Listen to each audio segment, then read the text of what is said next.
2400 foyers. C'est ce que permettra de chauffer cette unité en construction à Manchecourt dans les Hauts-de-France. Pour cela, elle utilisera des effluents d'élevage, des cives et des déchets locaux. Et comme vous allez le voir, la concrétisation de ce projet n'a pas toujours été de tout repos.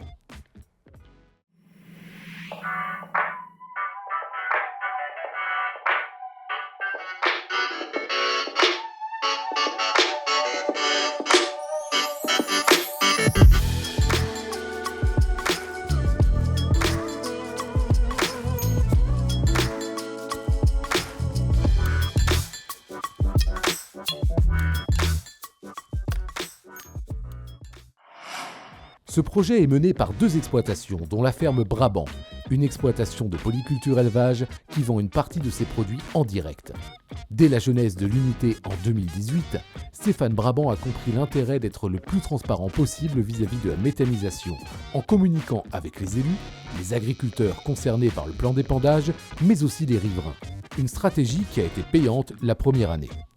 Donc après un an de communication au moment de l'élaboration du projet où tout se passait bien et où tout le monde était content de voir l'utilité d'une méthanisation en local, il y a eu la phase d'affichage du permis de construire et de l'ICPE en mairie.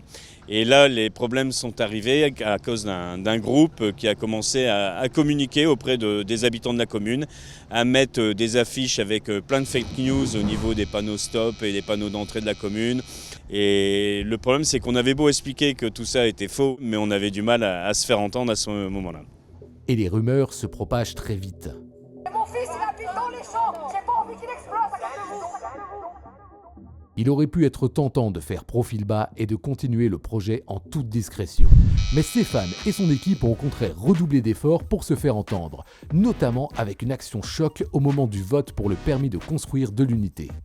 Lors du vote au niveau de la consultation des élus municipaux pour le permis de construire, on savait que les opposants allaient faire une manifestation et donc on a décidé d'organiser une contre-manifestation et on avait décidé de faire le forcing pour ne pas laisser toujours la place sur les médias aux opposants et dire voilà, nous on a des projets, on répond à des appels à projets pour l'environnement, on fait des choses sainement, on produit de l'énergie localement, on crée des emplois et il n'y a pas de raison qu'on soit critiqué en permanence.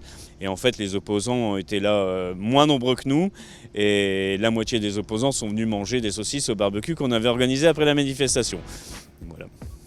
Se faire entendre, ça passe aussi par un dialogue sur les réseaux sociaux, en répondant avec calme et pédagogie aux postes publics des opposants.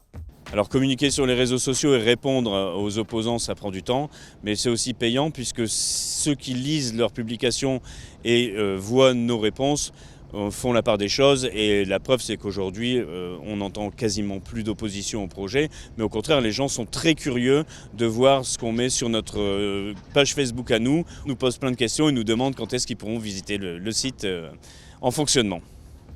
Si les manifestations ont généré quelques retards dans la concrétisation du projet, les tensions sont aujourd'hui apaisées.